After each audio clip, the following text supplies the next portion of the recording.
सुप्रभात दोस्तों, आपका स्वागत है हमारी कक्षा में। और आपको इससे पिछली जो कक्षा हुई थी उसमें मैंने MCQ 50-50 सीरीज चालू की थी।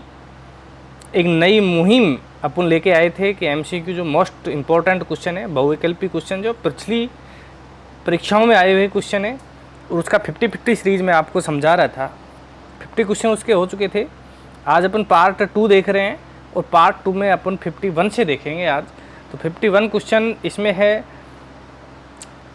इंडिपेंडेंट लेबर पार्टी का संस्थापन कौन था? तो इसका संस्थापक आपको पता होना चाहिए, भीमराव अंबेडकर जी थे। भीमराव अंबेडकर जी थे, ये भी आपको पता होना चाहिए कि भीमराव अंबेडकर के बारे में, भीमराव अंबेडकर जी ने एक निम्नतम स्तर के समुदाय को, एक सामाजिक दृष्टिकोण से पिछड़े हुए समुदाय को, शैक्षणिक दृष्टिकोण से पिछड़े हुए समुदाय को आरक्षण देने की बात की थी, उसको ऊपर उठाने की बात की थी। भीमराव अंबेडकर जी ने कभी भी किसी भी एक स्पेशल वर्ग को, SC ST के OBC किसी को भी आरक्षण का प्रावधान करने की आवश्यकता नहीं समझी। उन्होंने ये कहा था कि मैं किसी SC ST OBC को आरक्षण नहीं देना चाहता हूँ, मैं यह चाहता हूँ कि किसी भी समूह में, किसी भी जाति वर्ग में अगर सामाजिक और शैक्षणिक दृष्टिकोण से कोई व्यक्ति पिछड़ापन में जी रहा है तो उसको आरक्षण का प्रावधान होना चाहिए। वो चाहे SC में हो, चाहे ST में हो, चाहे OBC में हो, चाहे श्रवण वर्ग में हो, किसी भी रूप में हो, उसको आपको निम्नतम आवश्यकताओं की पूर्ति के लिए आपको आरक्षण देना चाहिए और उसका उत्थान करना चाहिए। ये भीमराव अंबेडकर जी ने बात रखी थी। भारतीय संसद के दोनों संयुक्त बैठक जो होती है, दोनों सदनों की जो बैठक होती है संयुक्त बैठक, उसकी अध्यक्षता कौन करता है? 52 क्वेश्चन है। तो इसकी अध्यक्षता मैंने आपको पहले भी बताया था कि संयुक्त बैठक को बुलाने का काम तो अनुच्छेद 108 में राष्ट्रपति करता है, जबकि बुलाने के बाद अगर जब बैठक होगी तो उसकी अध्यक्षता जो है वो हमेशा कौन करेगा? लोकसभा अध्यक्ष करेगा। मैंने आपको ये भी बताया था कि लोकसभा जो अध्यक्ष है वही बैठक की क्या करता है? अध्यक्षता करता है, चाहे वो राष्ट्रपति द्वारा आयुक्त बैठक हो, राष्ट्रपति द्वारा संयुक्त बैठक हो, राष्ट्रपति द्वारा जो अध्यादेश की शक्ति दी गई है 123 के तहत, अनुच्छेद 123 में, उसमें जी बैठक बुलाई गई हो, लोकसभा का अध्यक्ष ही अध्यक्षता करेगा। और ये जो संसद की संयुक्त बैठक जो बुलाने का प्रावधान राष्ट्रपति को दिया गया है वो अनुच्छेद 108 के तहत है। ये भी आपको पता होना चाहिए, अनुच्छेद 108 में स्पष्ट रूप से लिखा गया है। अच्छा, किस अनुच्छेद के अनुसार भारतीय संविधान अंतर्राष्ट्रीय परिषद के संबंध में प्रावधान करता है? किस अनुच्छेद में अंतर्राज्यीय परिषद? अंतर्राज्यीय परिषद एक राज्य की शक्ति को दी गई है, जिसमें अनुच्छेद 263 के तहत अंतर्राज्यीय परिषद का संबंध अनुच्छेद 263 में है। किस वर्ष में BSNL की स्थापना की गई थी? फैक्ट पूछ लिया जाता है कई बार। BSNL का पूरा अर्थ आपको पता होना चाहिए, भारत संचार निगम लिमिटेड। BSNL की जो स्थापना की गई थी सन 2000 में की गई थी। तो BSNL जो भारत में आया था वो सन 2000 में आया था। भारतीय संविधान का प्रथम प्रारूप तैयार किसके द्वारा किया गया था? तो संविधान का प्रथम प्रारूप या प्रारूप समिति के जो सदस्य अध्यक्ष थे वो भीमराव अंबेडकर जी थे, और भीमराव अंबेडकर ने ही इसको प्रारूप को तैयार किया था, इसलिए भीमराव अंबेडकर इसका आंसर होगा। भारतीय संविधान के निम्नलिखित अनुच्छेदों में से कौन सा मौलिक कर्तव्यों का प्रतिज्ञान करता है? मौलिक कर्तव्य आपको पता होना चाहिए, स्वर्ण सिंह समिति की सिफारिश पर जोड़े गए थे, और मैंने आपको बताया था कि भाग 4 क में जोड़े गए और अनुच्छेद 51 A या क में जोड़े गए थे। ठीक है, 10 मौलिक कर्तव्य हुआ करते थे, 11वां मौलिक कर्तव्य फिर उसके बाद में जोड़ा गया था 86वां संविधान संशोधन 2002 करके। भारतीय संविधान का कौन सा भाग कल्याणकारी राज्य का आदर्श घोषित करता है? तो भारतीय राज्य जो हैं उनका कल्याणकारी आदर्श कौन घोषित करता है? तो राज्यों का कल्याणकारी योजनाएं आपको पता होना चाहिए। सारी कल्याणकारी योजनाएं राज्य के नीति निर्देशक तत्वों में है, और राज्य के नीति निर्देशक तत्वों में आपको बता देता हूं कि मनरेगा वहीं से स्टार्ट होता है, निःशुल्क शिक्षा का अधिकार वहीं से आपको मिलता है, महिलाओं को प्रेगनेंसी के समय में विशेष छूट दी जाती है, महिलाओं के उत्थान के लिए अलग से प्रावधान किए गए हैं, बच्चों के उत्थान के लिए अलग से प्रावधान किए गए हैं, मजदूर वर्ग के लिए अलग से, शोषण उनका नियो उत्थान के लिए अलग से प्रावधान किए गए हैं, गोवंश के लिए अलग से प्रावधान किए गए हैं, पर्यावरण को शुद्धता के लिए किए गए हैं, अंतर्राष्ट्रीय समझौते संधि के लिए किए गए हैं, कार्यपालिका न्यायपालिका को अलग करने के लिए भी प्रावधान किया गया है। तो जो टोटल कल्याणकारी राज्य की जो योजनाएं हैं वो राज्य के नीति निर्देशक तत्वों में ही लागू होते हैं। भारतीय संविधान के निम्नलिखित में से किस अनुच्छेद में राज्य पद को परिभाषित किया गया है? जो राज्य का जो पद है वो आपको मैंने पहले भी बताया था जब मौलिक अधिकार अपने पढ़े थे 12 से 36, उसमें अनुच्छेद पहला 12 ही था। 12 में राज्य की परिभाषा दी गई थी और राज्य पद में आपको पता होना चाहिए संघ सरकार, राज्य सरकार और पंचायती राज स्थानीय सरकार को शामिल किया गया था। तो अनुच्छेद 12 इसमें राइट आंसर होगा। 59 क्वेश्चन है, भारत का प्रथम उपराष्ट्रपति कौन था? एस राधाकृष्णन बहुत ही अच्छे व्यक्तित्व के धनी थे। एस राधाकृष्णन टीचर थे, अध्यापक थे और अच्छे सामाजिक व्यक्ति हुआ करते थे। उस समय इनको उपराष्ट्रपति बनाया गया था। निम्नलिखित में से कौन से निकाय का भारतीय संविधान में प्रावधान नहीं है? मैंने आपको कल भी कक्षा में पढ़ाया था कि यह क्वेश्चन काफ़ी बार पूछा जाता है कि निम्नलिखित में से किसमें संविधान का प्रावधान नहीं है, कौन सी योजना है, कौन सा आयोग है जिसका प्रावधान नहीं है? तो लोक सेवा आयोग आपको पता है अनुच्छेद 280 में लिखा गया है। चुनाव आयोग 343 में आपको पता है स्पष्ट रूप से लिखा गया है। वित्त आयोग जो है 280 में, लोक सेवा आयोग 3 लोक सेवा आयोग का विस्तार दिया गया है। योजना आयोग एक ऐसी है जिसका कोई विस्तार नहीं है, तो इसका आंसर क्या होगा? योजना आयोग होगा। योजना आयोग का कहीं भी विस्तार नहीं है भाई। योजना आयोग एक सरकार की योजना आयोग, सरकार द्वारा 1950 में इसका गठन किया गया था, तो इसका संविधान में कोई उल्लेख नहीं है। भारतीय संविधान की दार्शनिक आधार भूमि है। मैंने आपको बताया था जब प्रस्तावना पढ़ाया था कि भारतीय संविधान की दार्शनिक आधार भूमि पूछी जाए, भारतीय संविधान का स्तंभ पूछा जाए, भारतीय संविधान की आत्मा पूछी जाए, तो सब किसमें निहित है? प्रस्तावना में। आज भी अगर संविधान की कोई स्पष्ट भाषा नहीं लिखी गई है संविधान में, तो उसका अगर विवरण सुप्रीम कोर्ट करता है तो मौलिक ढांचा प्रस्तावना में से ही किया जाता है। ये भी आपको ध्यान होना चाहिए। संसद के दोनों सदनों की संयुक्त बैठक की अध्यक्षता कौन करता है? मैंने आपको ये बताया था कि संयुक्त बैठक की जो अध्यक्षता करता है वो हमेशा ही कौन करेगा? लोकसभा का अध्यक्ष करेगा। जो अध्यक्षता करता है वो लोकसभा का अध्यक्ष करेगा, जबकि दोनों संयुक्त बैठक जो बुलाता है वो राष्ट्रपति बुलाता है। और अनुच्छेद 108 में बुलाने की शक्ति किसको है? राष्ट्रपति को है। राष्ट्रपति अनुच्छेद 123 में अध्यादेश जारी करके भी बुला सकता है, परंतु संयुक्त बैठक की जो अध्यक्षता करेगा वो लोकसभा का कौन करेगा? अध्यक्ष ही करेगा। भारतीय संविधान के किस अनुच्छेद के अंतर्गत कोई उच्च न्यायालय मौलिक अधिकारों की रक्षा के लिए रिट जो जारी की जाती है, ये रिट नहीं है भाई, इसको रिट करें, गलती से टाइप हुआ है ये, इसको रिट करें। भारतीय संविधान के किस अनुच्छेद के अंतर्गत कोई उच्च न्यायालय मौलिक अधिकारों की रक्षा के लिए रिट जारी करता है? आपको इसमें देखना है कि क्या लिखा हुआ है। उच्च न्यायालय, उच्च न्यायालय का मतलब होगा हाई कोर्ट। उच्च न्यायालय होगा तो हाई कोर्ट होगा, उच्चतम न्यायालय होगा तो सर्वोच्च न्यायालय या उच्चतम न्यायालय जब लिखा होगा तो वो सुप्रीम कोर्ट होता है। उच्च न्यायालय का मतलब हाई कोर्ट होता है। राज्यों के न्यायालय जो होते हैं उसे उच्च न्यायालय कहा जाता है। और उच्च न्यायालय में जो रिट जारी होती है मौलिक अधिकारों के प्रति वो अनुच्छेद 226 में होती है। और आपको ये भी ध्यान होना चाहिए कि उच्चतम न्यायालय या सर्वोच्च न्यायालय में जो रिट जारी करने की क्षमता होती है वह अनुच्छेद 32 में 5 प्रकार की रिट जारी की जाती है। तो इस प्रकार से इसका आंसर 226 होगा। आंसर डी, आंसर सी ना, इसमें बी नहीं करें, डी करें, क्योंकि उच्च न्यायालय है। सर्वोच्च न्यायालय उच्चतम होता तो बी होता। इसमें मैंने लिख भी दिया है, ध्यान रहे कि उच्चतम न्यायालय सुप्रीम कोर्ट जो रिट अनुच्छेद 32 में जारी करता है। 5 प्रकार की रिट होती हैं। राज्य सरकार के विधिक सलाहकार को क्या कहा जाता है? राज्य सरकार के जो विधिक सलाहकार होते हैं, विधिक सलाहकार जो सलाह ले सकता है राज्य सरकार का, वो राज्यपाल लेता है। राष्ट्र में राष्ट्रपति ले सकता है।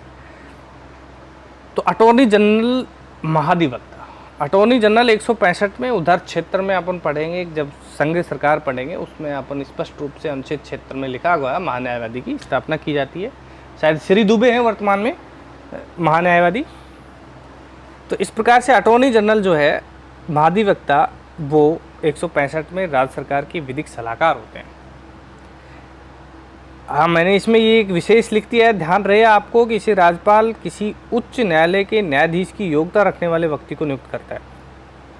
धर्म महाधिवक्ता जो होता है संघ में, सेंटर में राष्ट्रपति नियुक्त क्षेत्र में करता है, जबकि यहाँ जो है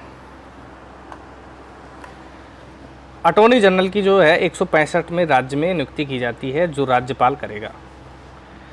निम्नलिखित में से भारतीय संविधान का कौन सा अनुच्छेद राज्यपाल को राज्य विधानमंडल के विश्रांति काल में अध्यादेश से प्रख्यात करने की शक्ति प्राप्त है? आपको पता होना चाहिए कि एक राज्य में भी होती है और एक राज्यपाल को यह शक्ति, और संघ में सेंटर में भी ये शक्ति होती है, संसद में राष्ट्रपति को। राज्यपाल को जो शक्ति दी गई है अनुच्छेद 213 में दी गई है, और जो राष्ट्रपति को जो यह शक्ति दी गई है वो 123 में दी गई है। 123 में राष्ट्रपति जो है विश्रांति काल का मतलब समझे, जब संसद नहीं चल रही है, जब राज्य विधानमंडल नहीं चल रहा है, उस समय अध्यादेश जारी करेगा, और उस शक्ति के तहत, अध्यादेश की शक्ति के तहत वो राज्यमंडल या विधानमंडल की बैठक होगी। और ये आपको मैंने कल एक क्वेश्चन भी आया था, उसमें जो समय था वो मात्र 42 दिन में उसको अध्यादेश पे आपको विचार भी करना पड़ेगा। तो इस प्रकार से यह शक्ति राज्यपाल को अनुच्छेद 213 में दी गई है, जबकि राष्ट्रपति को अगर यह शक्ति दी गई है तो अनुच्छेद 123 में दी गई है, अध्यादेश जारी करने की शक्ति। अध्यादेश का मतलब वो आदेश जारी करता है कि भाई जल्दी से जल्दी आप संसद को बैठाएं 123 में, और राज्य विधानमंडल का जो आदेश देगा वो राज्यपाल देगा 213 में देगा। हाँ, बशर्ते इसकी जो बैठक करेगा सेंटर में वो लोकसभा अध्यक्ष करेगा, और यहाँ पर कौन करेगा? विधानसभा अध्यक्ष करेगा। ये मैंने लिख भी दिया, ध्यान रहे, इस प्रकार की शक्ति राष्ट्रपति को अनुच्छेद 123 में दी गई है। भारतीय संविधान का कौन सा अनुच्छेद संसद को राज्य सूची के किसी विषय पर विधि निर्माण की शक्ति प्रदान करता है? कल मैंने स्पष्ट रूप से आपको धाड़ के पढ़ाया था, एक क्वेश्चन आया था उसमें। 249, 250, 251, 252, 253 में पूरा विवरण मैंने आपको बताया था।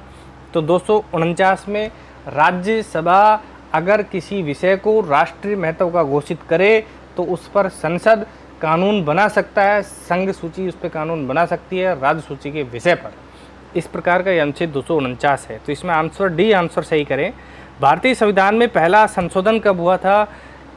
आपको इसमें सन देखनी है, सन देखने के बाद उसमें महीना भी चुनना है।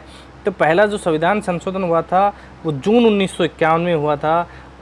जून 1951 में जो संविधान संशोधन हुआ था वो आपको ये याद होना चाहिए कि हाँ, किस में हुआ था? संविधान की अंतरिम सरकार में हुआ था, संविधान लागू नहीं हुआ था।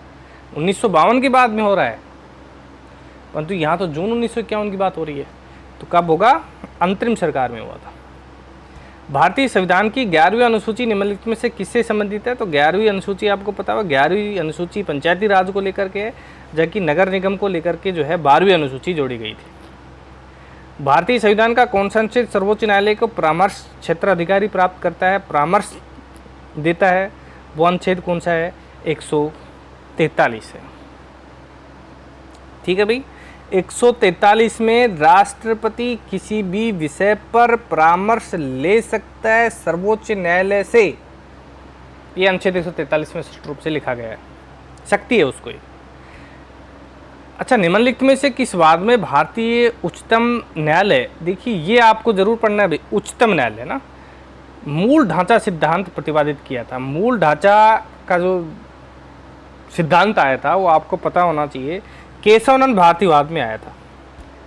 ये 24 अप्रैल 1973 को आया था। ये आप डेट भी लिख सकते हैं, इसमें आगे क्वेश्चन आएंगे, उसमें आपको मैं कोई ना कोई क्वेश्चन में ज़रूर आएगा ये कि केशवानंद भारती वाद कब आया था कोर्ट में। तो 24 अप्रैल 1973 को आया था। इसमें सुप्रीम कोर्ट ने ये कहा कि आप मौलिक अधिकारों में परिवर्तन करें, नीति निर्देशक तत्वों में परिवर्तन करें, मौलिक अधिकारों को ऊपर रखें, नीति निर्देशक तत्वों को ऊपर रखें, परंतु मौलिक ढांचे का परिवर्तन नहीं कर सकते। और फिर सुप्रीम कोर्ट ने उसी समय ये कहा कि मौलिक ढांचे में क्या क्या आएगा वो हम बताएंगे। सुप्रीम कोर्ट ने कहा कि मौलिक ढांचा क्या है वो हम बताएंगे कि मौलिक ढांचा होता क्या है। तो इस प्रकार से केशवानंद भारती वाद में ही ये क्लियर हो गया था 1973 में। सरकारी आयोग निम्नलिखित में से किससे संबंधित था? सरकारी आयोग आपको पता होना चाहिए, चुनाव सुधार को लेकर के सरकारी आयोग आया था। इसने चुनाव सुधार को लेकर के कोई मत नहीं दिया, संघीय सुधार को दिया था। संघ में शक्ति को ज़्यादा से ज़्यादा जोड़ना चाहता था, संघ की शक्ति को एकत्रित करना चाहता था सरकारी आयोग। चुनाव सुधार से इसका कोई लेना देना, न्यायिक सुधार से कोई लेना देना नहीं, वित्तीय सरकार से कोई लेना देना नहीं, इसका संघीय सुधार से लेना देना था। संघीय सरकार को मजबूत करना चाहता था। अच्छा, निम्नलिखित में से कौन सा शब्द ध्यान की प्रस्तावना में उल्लेखित नहीं है? बहुत ही महत्वपूर्ण क्वेश्चन होता है, हजारों बार परीक्षाओं में पूछा जाता है कि संविधान की प्रस्तावना में कौन सा शब्द का उल्लेख नहीं है। संप्रभुता संपन्न, मैंने आपको बताया था संप्रभुता संपन्न जब आपको प्रस्तावना पढ़ाई थी तो था। पंथ निरपेक्षता आपको पता है 42वां संविधान संशोधन में जोड़ा था। लोकतंत्रतात्मक गणराज्य हम हैं ही।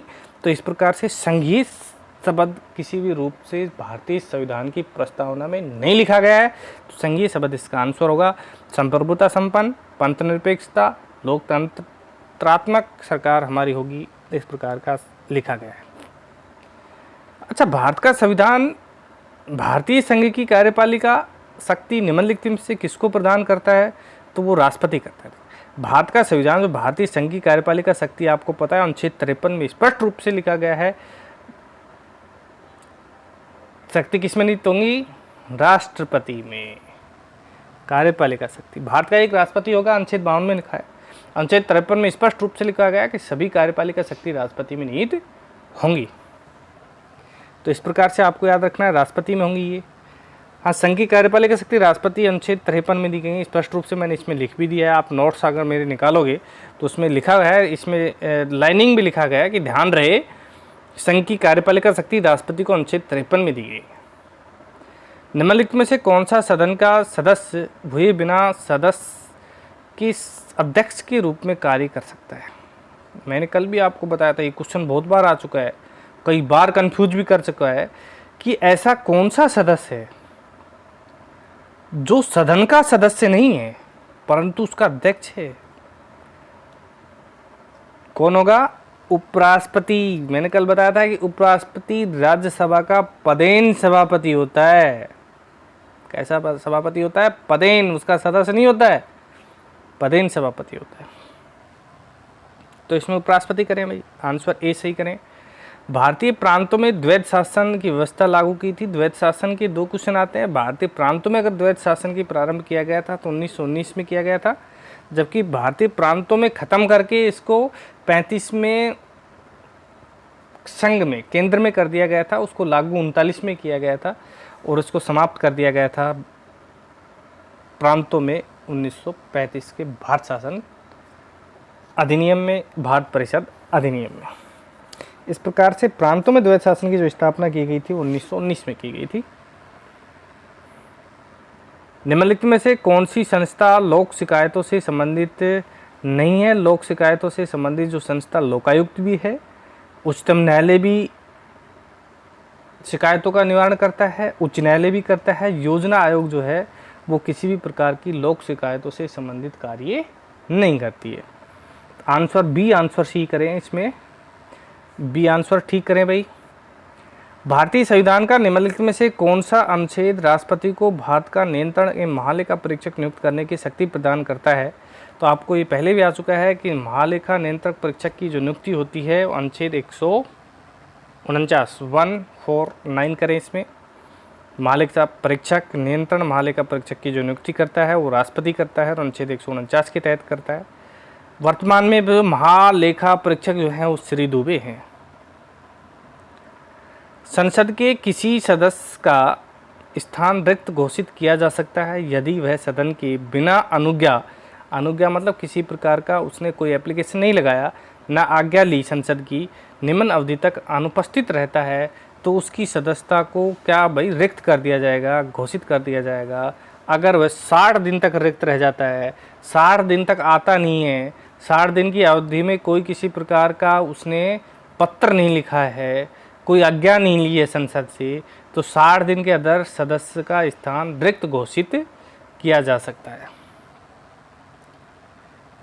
संविधान सभा की बैठक की गणपूर्ति का नियम क्या है? देखिए, गणपूर्ति हर जगह एक ही समान आपको मिलेगी। इसका आंसर मैंने लिखा नहीं है। इसका आंसर कुल सदस्य संख्या का 10वां भाग अथवा 10 सदस्य जो भी इसमें से अधिक हो, पहला ही आंसर इसका होगा। आप इसमें आंसर ए ठीक करें, जो इसमें लिखा नहीं है, टाइप नहीं हो पाया, ए इसमें ठीक करें। कुल सदस्य संख्या का 10वां भाग अथवा 10 सदस्य इसमें से जो भी अधिक हों वो गणपूर्ति की बैठक की गणपूर्ति करते हैं। भारत के मुख्य निर्वाचन आयुक्त की पदमुक्त कैसे किया जा सकता है? भारत का जो मुख्य निर्वाचन आयुक्त है उसको पदमुक्त कैसे किया जा सकता है, पद से कैसे हटाया जा सकता है? तो उच्चतम न्यायालय के जो न्यायाधीश हैं, सर्वोच्च न्यायालय के जो न्यायाधीश हैं, उसको पदमुक्त करने की जो प्रक्रिया है, जो एक पैनल है, उसमें आपको जो हटाया जाता है उससे पहले आपको सूचना दी जाती है। सूचना देने के बाद आपको बुलाया जाता है, उसके बाद 5 सदस्यीय पैनल बैठता है, उसके बाद आपकी सुनवाई होती है, उसके बाद हटाया जाता है। बहुत बड़ी प्रक्रिया है हटाने की। तो इसी प्रकार से चुनाव आयुक्त, मुख्य निर्वाचन आयुक्त को भी इसी प्रकार से हटाया जा सकता है। तो आंसर डी करें। संघ और राज्यों के मध्य में कर विभाजन निम्नलिखित निकायों में से किस संतुति के आधार पर की जाएगी? कर का जो विभाजन होगा वो हमेशा याद रखें वित्त आयोग करेगा। किस राज्य को कितने रुपए दिए जाएंगे, संघ में कितने रुपए होंगे, किस विषय पर कितने धन खर्च होगा, ये सभी वित्त आयोग की संतुति के आधार पर किया जाता है। वित्त आयोग अनुच्छेद 280 में, ध्यान रहे आपको, वित्त आयोग का जो गठन है 280 के तहत किया जाता है। निम्नलिखित में से कौन सा युग्म, वित्त आयोग के बारे में मैंने कल आपको एक क्वेश्चन आया था, उसमें बहुत अच्छे तरीके से मैंने आपको बताया था। इसमें वित्त आयोग राष्ट्रपति की अनुमति से वित्त मंत्री रखता है, वित्त आयोग उसको तैयार करता है। निम्नलिखित में से कौन सा युग्म सुमेलित नहीं है? कई बार कंफ्यूज करते हैं कि सुमेलित है, सुमेलित नहीं है। 42वां संविधान संशोधन जो हुआ था, मौलिक कर्तव्य जोड़े गए थे। आपको पता होना चाहिए मौलिक कर्तव्य 42वें संविधान संशोधन 1976 के तहत जोड़े गए, जबकि 11वां मौलिक जो अधिकार कर्तव्य जोड़ा गया था वो 86वां संविधान संशोधन 2002 के तहत जोड़ा गया था। अच्छा, 52वां जो संशोधन दल बदल का निरोधक कानून हुआ 52 में, ये भी ठीक बात है भाई, दल बदल का निरोध जो 52वां हुआ था। 73वां जो हुआ था संशोधन वो पंचायती राज को 73वां पंचायत राज, 74वां नगर निकाय। 94वां संशोधन जो हुआ था केंद्र राज्य संबंध को नहीं हुआ था, आपको याद रखना है। ये डी आंसर इसका सही होगा, जिसमें आपको पता होना चाहिए कि 84वां जो संविधान संशोधन 2001 में हुआ था वो तो लोकसभा में सदस्यों की संख्या 2026 तक नहीं बढ़ाने की बात कहता है। कौन सा? 84वां संविधान संशोधन। 84वां संविधान संशोधन तो 2001 में लोकसभा में सदस्यों की संख्या 2026 तक नहीं बढ़ाने की बात करता है। निम्नलिखित में से संघीय व्यवस्था में शक्ति विभाजन का प्रावधान कौन करता है? तो निम्नलिखित में से संघीय व्यवस्था में जो शक्ति विभाजन का प्रावधान करेगा, किस किस प्रकार की शक्ति किस किस व्यक्ति को या किस किस सरकार को दी जाएंगी, वो हमेशा संविधान में ही कर दी गई थी। विश्व व्यापार संगठन अस्तित्व में कब आया था? बीएसएनएल और विश्व व्यापार संगठन भारत में दोनों ही एक साथ आए थे। आपको याद होना चाहिए कि बीएसएनएल को मैंने आपको बताया था भारत संचार निगम लिमिटेड की स्थापना 2000 में हुई, जबकि विश्व व्यापार संगठन का अस्तित्व भी 2000 में ही हुआ था। ध्यान रहे, इसका गठन जो है 1 जनवरी 1995 को हुआ था, परंतु इसकी जो अस्तित्व में आया था वो 2000 में आया था। किस वर्ष हिंदू विवाह अधिनियम पारित हुआ था? तो हिंदू विवाह अधिनियम जो हुआ था 1955 में हुआ था। हिंदू वर्ष किस वर्ष में हुआ हिंदू विवाह अधिनियम? 1955 में। अच्छा, सूची सुमेलित कीजिए, सूची 1 को सूची 2 से मिलाइए, कौन कौन सा सही है कौन कौन सा गलत है, इसमें आपको पता होना चाहिए। अच्छा, भारत सरकार अधिनियम 1935 वाला जो है वो किसको लेकर था? तो भारतीय सरकार अधिनियम 1935 में ईस्ट इंडिया कंपनी ब्रिटिश सरकार को दे दी हस्तांतरित। तो 58 की बात है, ये तो गलत हो गया। ए में एक तो आएगा नहीं। प्रांतीय स्वायत्तता का आरंभ, हाँ प्रांतीय स्वायत्तता का आरंभ हुआ था इसमें, तो भारत सरकार अधिनियम 1935 में हुआ था। अच्छा, भारत सरकार अधिनियम 1909 में क्या हुआ था? आपको पता होना चाहिए कि 1909 जो था वो मुस्लिमों एवं अन्य लोगों के लिए पृथक निर्वाचन की व्यवस्था की गई थी, वो 1909 में की गई थी। तो 2 बी में 4 होगा भाई। अच्छा, भारत सरकार अधिनियम 1909 में जो है प्रांतों में द्वैध शासन लागू किया गया था, यह भी आपको पता होना चाहिए। ये तो एकदम इसके सामने लिखा गया है। और भारत सरकार अधिनियम 1958 में भी आपको पता होना चाहिए कि इसमें क्या हुआ था।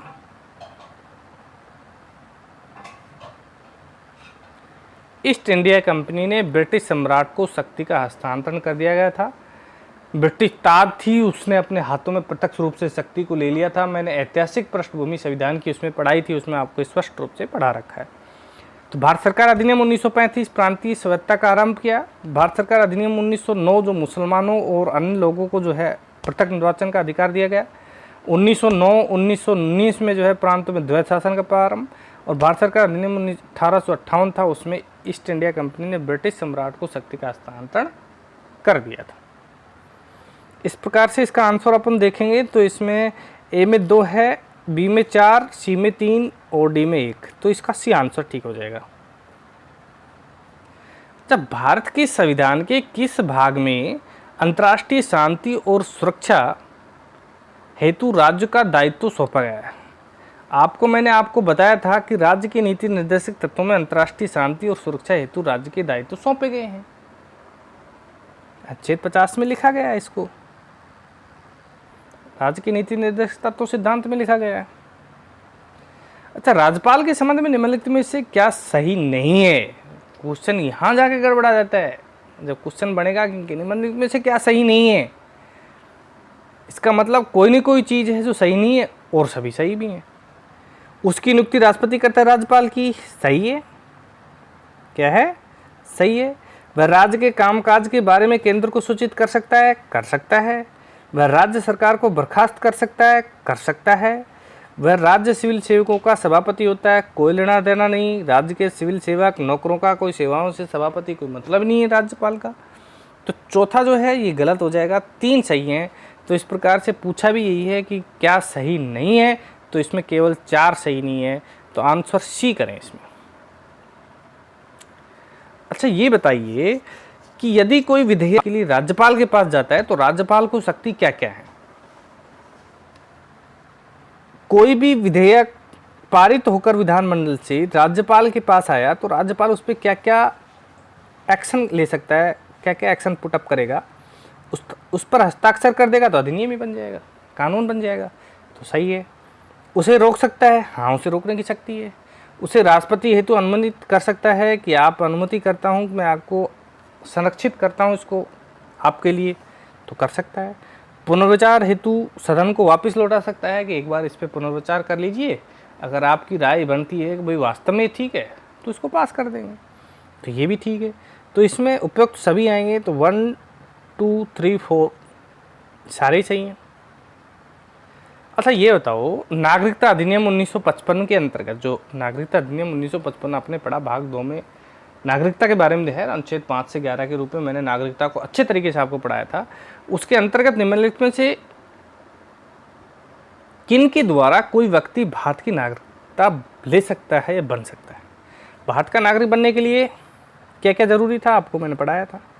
जन्म के द्वारा, उद्भव के द्वारा, पंजीकरण के द्वारा, जो एक बहुत कठिन प्रक्रिया थी, और राज्य क्षेत्र में मिल जाने के कारण तो उसको नागरिकता मिली जाती थी। तो चारों ही इसमें ठीक है। भारत के संविधान के अनुसार निम्नलिखित में से कौन सा एक अधिकार आपातकाल में छीना नहीं जा सकता? तो आपातकाल में 2 अनुच्छेद हैं, अनुच्छेद 20 और अनुच्छेद 21, जो आपको छीने नहीं जाते हैं। भाषण का अधिकार 19 में आपको छीना जा सकता है। स्वतंत्रता आवागमन का अधिकार आपको छीना जा सकता है, जो 19 में लिखा गया है। जीवन का अधिकार आपका छीना नहीं जा सकता भाई। संगठित होने का अधिकार भी अनुच्छेद 19 में आपको छीना जा सकता है। इस प्रकार से जीवन का अधिकार छीना नहीं जा सकता। उच्च सदन में राष्ट्रपति द्वारा कितने सदस्य मनोनीत किए जाते हैं? तो उच्च सदन में राष्ट्रपति के द्वारा आपको पता होना चाहिए कि कुल 12 सदस्य मनोनीत किए जा सकते हैं। ध्यान रहे, अनुच्छेद 80 में राष्ट्रपति 12 लोगों को मनोनीत कर सकता है। वो 12 लोग साहित्य, विज्ञान, कला, सामाजिक सेवा में विशेष योगदान देने वाले होंगे, जो राष्ट्रपति की नज़र में होंगे, तो उनको वो नियुक्त कर सकता है। अच्छा, पंचायती राज किस सिद्धांत पर आधारित है? पंचायती राज मैंने आपको बताया था कि लोकतांत्रिक विकेंद्रीकरण पर आधारित है। ठीक है, लोकतांत्रिक विकेंद्रीकरण, इसका बिखराव है। लोकतंत्र में इसका विस्तार से लिखा गया है। उसका विकेंद्रीकरण का मतलब शक्तियों का बंटवारा किया गया है, ग्राम स्तर पर, पंचायत स्तर पर, उसके बाद जिला स्तर पर। बलवंत राय मेहता समिति की सिफारिश पर आपको पता होना चाहिए कि क्या किया गया था। लोकतांत्रिक विकेंद्रीकरण का स्थापना की गई थी। बलवंत राय मेहता ने त्रिस्तरीय पंचायती स्तर की गठन की मांग की थी। अशोक स्तरीय पंचायत राज की गठन की मांग की थी। इस प्रकार से 1907 में भारतीय राष्ट्रीय कांग्रेस का प्रथम विभाजन हुआ। तो कब हुआ था? 1907 में जो भारतीय राष्ट्रीय कांग्रेस का प्रथम विभाजन हुआ था वो सूरत अधिवेशन था। कई बार फैक्ट में पूछ लिया जाता है। संसद के 2 क्रमिक अधिवेशनों के बीच में अधिकतम कितने समय, अधिकतम का मतलब एक निम्नतम स्तर नहीं पूछ रहा है, इसमें अधिकतम पूछा जा रहा है। तो अधिकतम जो अंतराल है वो कितने महीने का हो सकता है? अभी 6 महीने का हो सकता है, 6 माह तक। इससे ज़्यादा अंतराल संसद के 2 क्रमिक अधिवेशनों में नहीं होगा, 2 क्रमिक बैठकों में नहीं होगा। निम्नलिखित में से कौन केंद्र राज्य में संबंध से संबंधित है? तो केंद्र राज्य के संबंध के रूप में केंद्र को मजबूतीकरण का देता था सरकारिया आयोग। किस अनुच्छेद द्वारा देवनागरी हिंदी को राजकाज की भाषा घोषित किया गया था? तो आपको पता होना चाहिए अनुच्छेद 343 343 में राजकाज की भाषा क्या होगी? हिंदी को, देवनागरी हिंदी को राजकाज की भाषा घोषित किया 343 में अनुच्छेद में। कैबिनेट मिशन के द्वारा संविधान सभा के लिए कितने सदस्य निर्धारित किए गए थे? कैबिनेट जो मिशन आया था वह उसने 389 सदस्य जो है संविधान सभा के लिए निर्धारित किए थे। 3 सदस्य आए थे कैबिनेट मिशन में, आपको पता होना चाहिए। पथिक लॉरेंस थे, स्टफ्ड क्रिप्स थे,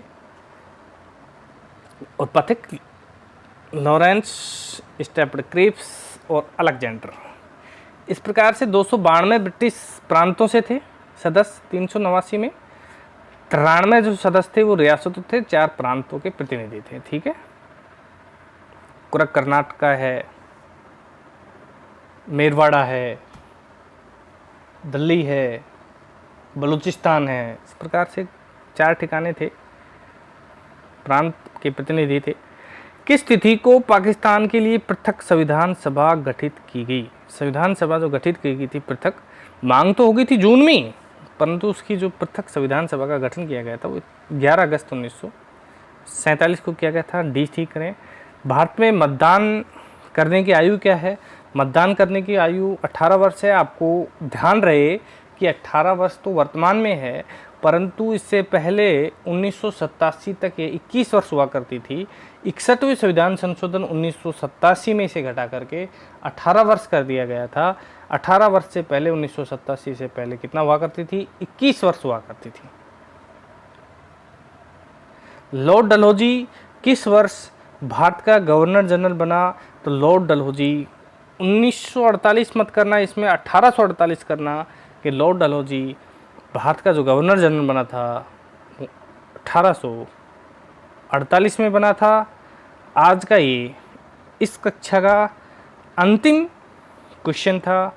आज की कक्षा हम यहीं पर समाप्त करते हैं। इस रथ यात्रा को अपन यहीं पे विराम देते हैं। जय हिंद।